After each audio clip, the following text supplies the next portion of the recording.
বেশ কদিন ধরেই মনটা করছিল পিসির সাথে একবার দেখা করে আসি। আজ বহুদিন হলো পিসির বাড়ি যাইনি, খোঁজ খবরও সেরম নেওয়া হয় না। কলেজের চাপ এতটাই থাকে যে ইচ্ছা করলেও এখানে আসাটা অসম্ভব। তাই কলেজের কটা দিন ছুটি পেয়ে শেষমেশ আজ চলেই এলাম এখানে। উফ, কেন যে পিসি এত দূরে থাকে কি জানি। সেই কোন বিকেলে বাড়ি থেকে বেরিয়েছি, তারপর ট্রেন থেকে নেমে সেই হেঁটেই যাচ্ছি। কি জানি পিসি আবার কি ভাববে, এতকাল আসিনি, আজ হঠাৎ এই সন্ধেবেলায় গিয়ে হাজির হব।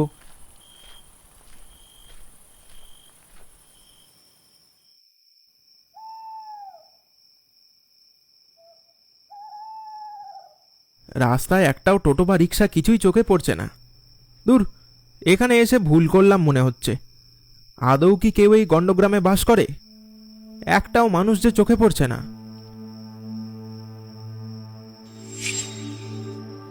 ও, ওই তো টিম টিম করে আলো জ্বলছে, কোনো দোকান বলে তো মনে হচ্ছে।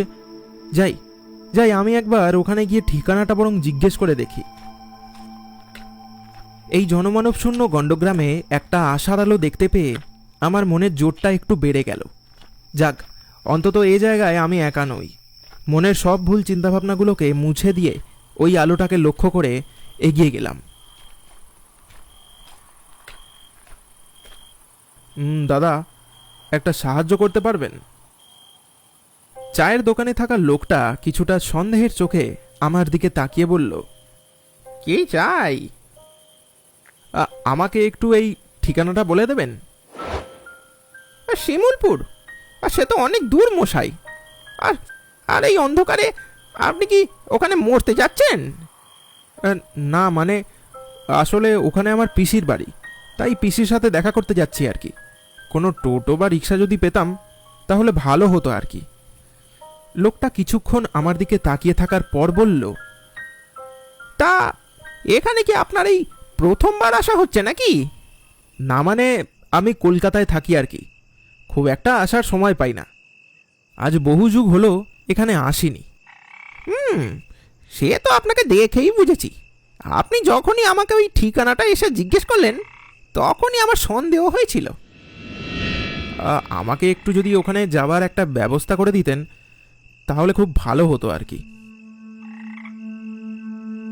না, আমাকে ক্ষমা করবেন, আপনাকে আমি কোনোভাবেই কোনো ব্যবস্থা করে দিতে পারবো না মশাই।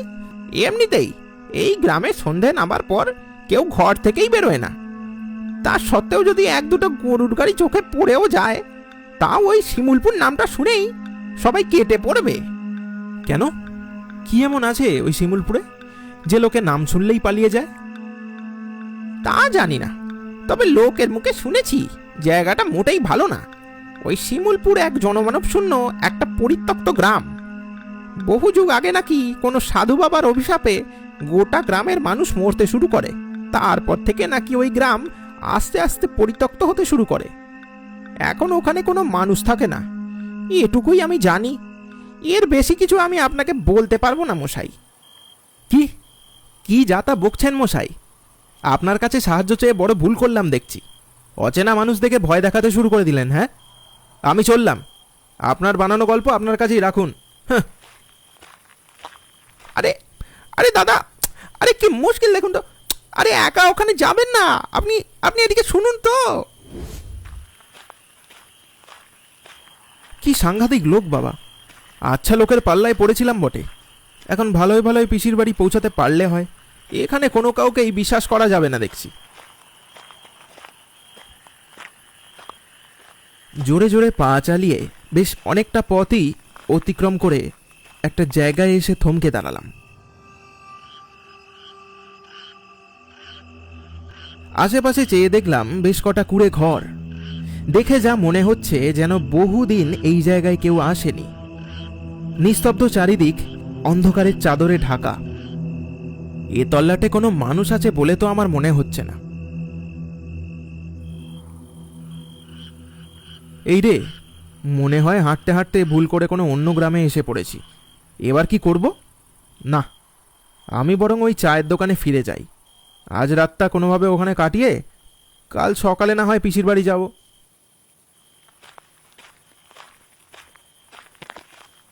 আমি হেঁটে ওই জায়গা থেকে চলে যাচ্ছিলামই, এমন সময় পিছন থেকে একটা লোক এসে আমার নাম ধরে আমাকে ডাক দিল। আরে আরে এই তো বিজয় না?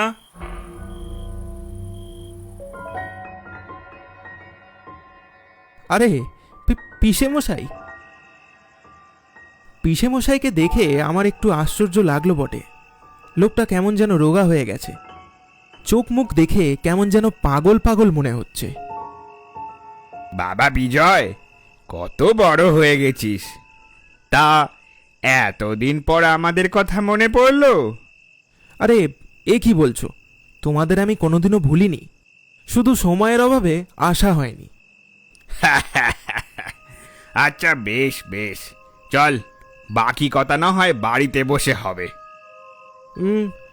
এখান থেকে আবার কতটা হাঁটতে হবে? আরে এখানেই তো বাড়ি। আরে তুই দেখছিস সব ভুলে খেয়েছিস।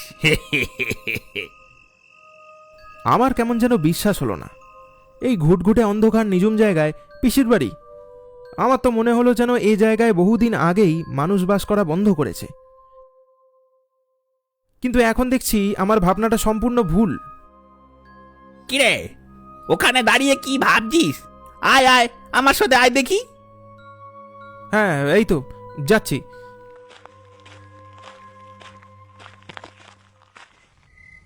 কি গা বলি, কোথায় গেলে? এই দেখো কে এসেছে। আরে যাচ্ছি গো, যাচ্ছি। পিসির দরজা খুলে আমাকে দেখে বললে, ও মা, এ কাকে নিয়ে এসেছ গো? বাবা বিজয়, কত বড় হয়ে গেছিস। আয় আয়, ভেতরে আয়। পিসি, ঝিমলি কই? ওকে তো দেখছি না। ও একটা ছোট কাজে ওই পাশের গ্রামে গেছে। ও তাই? আমি ভাবলাম ও বাড়িতেই থাকবে, ওর সাথে দেখা হয়ে যাবে। তা বলো, তোমরা কেমন আছো? আর কি বলি বাবা, ওই আছি আর কি। তা এতদিন পরে মনে পড়লো পিসির কথা? পিসি, আমি জানি তোমরা আমার ওপর এখনো অভিমান করে আছো, কিন্তু কি করব বলো? মা বাবা যে কোনো রকম সম্পর্কই রাখতে দেয়নি তোমাদের সাথে। ছোটবেলায় যতবার এখানে আসার কথা বলতাম, মা ততবারই আমাকে বকা দিয়ে চুপ করিয়ে দিত, আর বলতো তোমাদের বাড়ির পরিবেশ নাকি একদমই ভালো না, তোমাদের পরিবারে নাকি সবসময় ঝগড়া অশান্তি লেগেই থাকে। বৌদি আমাদের নামে এরম বলতো? হ্যাঁ, আর তাই তো তোমাদের জন্য টানটাও কমে গেছিল। আজ থেকে 6 বছর আগে মা আর বাবা দুজনেই একটা অ্যাক্সিডেন্টে মারা যায়।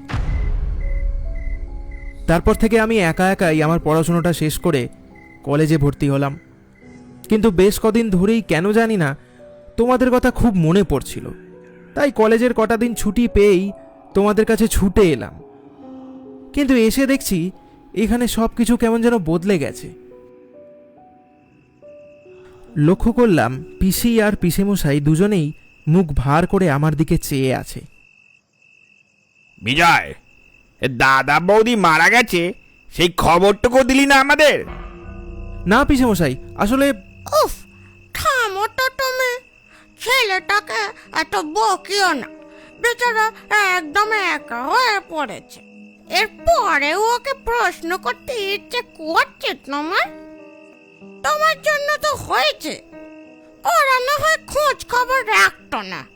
তোমাকে কতবার করে বলেছিলাম। এখন কেমন লাগছে নিজের দাদা বৌদির কথা ছেলেটার মুখ থেকে শুনতে হচ্ছে? তার মানে কি বলছো তুমি? সব দোষ কি এখন আমার? তোমার দাদা বৌদি তো চাইলে আমাদের খবর নিতে পারতো, আমরা মরে গেছি না বেঁচে আছি। এই দেখো, এখন তোমরা আবার নিজেদের মধ্যে শুধুই ঝগড়া শুরু করলে। বাবা বিজয়, তুই কিন্তু মনে করিস না বাবা, তোর পিসে মশাই বরাবরই ওই রকম। এখন তুই যা, হাত পা ধুয়ে নে, অনেক দখল গেছে তোর শরীরে। আর খেয়ে দে শুয়ে পড়, আমারও শরীরটা কেমন যেন ভালো লাগছে না। এই দেখো, তোমার আবার কি হলো? এই কি মুশকিল বলো তো? এই ওকে তো না বাবা, একটু যা হাত পা ধুয়ে আয়, আমি খাবার দিচ্ছি, খেয়ে শুয়ে পড়।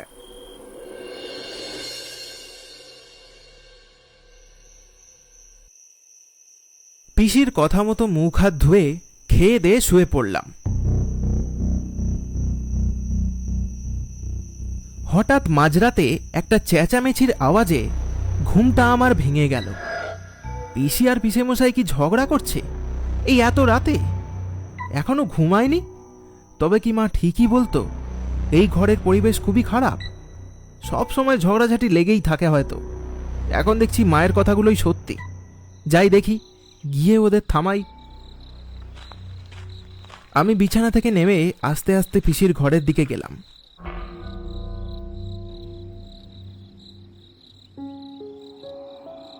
দরজার সামনে গিয়ে যা দেখলাম সেটার জন্য আমি মোটেই প্রস্তুত ছিলাম না। পিসি আর পিসেমশাই দুজনের মুখ একেবারে পাল্টে গেছে, শরীর শুকিয়ে কাঠ হয়ে গেছে, গায়ের চামড়া পচে গলে গেছে, চোখের মনি নেই, পুরো সাদা ধপধপ করে জ্বলছে চোখ। ভয়ে আমার মুখ দিয়ে একটা চিৎকার বেরিয়ে এলো, না না। এই হলো তো, এই সব হয়েছে তোমার জন্য।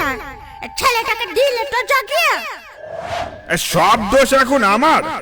তুমি বেশি কথা না বাড়ালে ওকে তখনই মেরে ফেলতাম।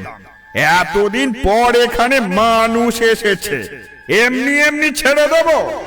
ছি ছি ছি ছি ছি ছি ছি, লজ্জা করে না তোমার? পিসে মশাই হয়ে ভাইপোকে মেরে খাবে? আমি যে কিছুই বুঝতে পারছি না, এইসব এইসব কি হচ্ছে? বিজয়, বিজয় বাবা, বাবা শোন তুই, আমি তোকে সব কথা খুলে বলছি। এই যে এই এনার জন্য যত সব অশান্তি। হ্যাঁ, আমার জন্যেই। হ্যাঁ, সব দোষই তো এখন আমার। তোরা এখান থেকে যখন কলকাতায় চলে গেলি, তখন তোর পিসে মশাই নিজের ব্যবসা চালানোর জন্য মহাজনের কাছ থেকে মোটা টাকা ধার নেয়। তোর বাবার কাছে অনেকবার সাহায্য চেয়েছিল, কিন্তু তোর মা টাকা দিতে দেয়নি। তোর পিসে মশাইয়ের ব্যবসায় ভারী লোকসান হয়। মহাজনের টাকা ফিরিয়ে দিতে না পারায় তারা ওই পিসে মশাইকে মেরে ফেলার হুমকি দেয়। আমি অনেকবার তোদের সাথে যোগাযোগ করার চেষ্টা করেছিলাম, কিন্তু পারিনি। একদিন এক পাওনাদার এসে আমার সামনে তোর পিসে মশাইকে মেরে ফেলে, আর আমার মেয়েটাকে ওরা তুলে নিয়ে যায়। কি ঝিমলি? ওরা ঝিমলিকেও ছাড়লো না? হ্যাঁ, আর এসব সহ্য করতে না পেরে আমিও আত্মহত্যা করি। একদিনের মধ্যে আমাদের গোটা পরিবারটা শেষ হয়ে যায়। পিসির মুখ থেকে কথাগুলো শোনা মাত্রই নিজেকে কেমন যেন দোষী মনে হতে শুরু করলো আমার। আজ তুমি যতই যা বলো, আজ এই বেটাকে ছাড়বো না। অতি কষ্টে ধরে এনেছি এখানে, এভাবে তো যেতে দেব না। এখন আমার মনে হলো চায়ের দোকানের লোকটার কথা শুনলেই ভালো হতো। বাবা বিজয়, বিজয় তুই পালা এখান থেকে। না, ওকে আজ আমি খাবো। বিজয় তুই পালা।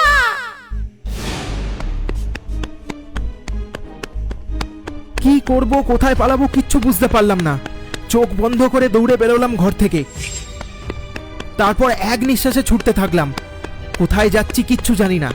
তখনও পিসে মশাইয়ের চিৎকার পিছন থেকে ভেসে আসছে। এই, এই বেটা দাঁড়া, দাঁড়া, আমি আসছি।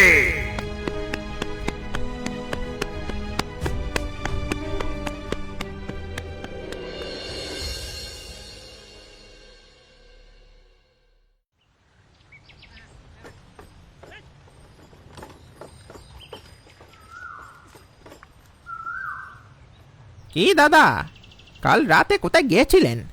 সকালে দোকান খোলার সময় দেখি এখানে শুয়ে ঘুমাচ্ছেন। লোকটাকে আমি কি জবাব দেব সেটাই ভেবে পাচ্ছি না। তার প্রশ্নটা এড়িয়ে গিয়ে আমি তাকে জিজ্ঞেস করলাম, দাদা কলকাতা যাবার ট্রেন কখন আছে বলতে পারবেন? এই তো আধ ঘন্টা পরে একটা ট্রেন আছে, আপনি গরুর গাড়ি ধরে নিন, আধ ঘন্টার মধ্যেই স্টেশনে পৌঁছে যাবেন। কিন্তু আপনি বললেন না কাল রাতে আপনি কোথায় গিয়েছিলেন? হ্যাঁ, আর এখানে ফিরে এলেনই বা কেন? আপনার পিসি কি আপনার তাড়া করেছিল নাকি? হ্যাঁ, আরে দূর মশাই, আপনার সাথে বেশি কথা না বলাই ভালো। বলেছিলাম যাবেন না, এখন হলো তো।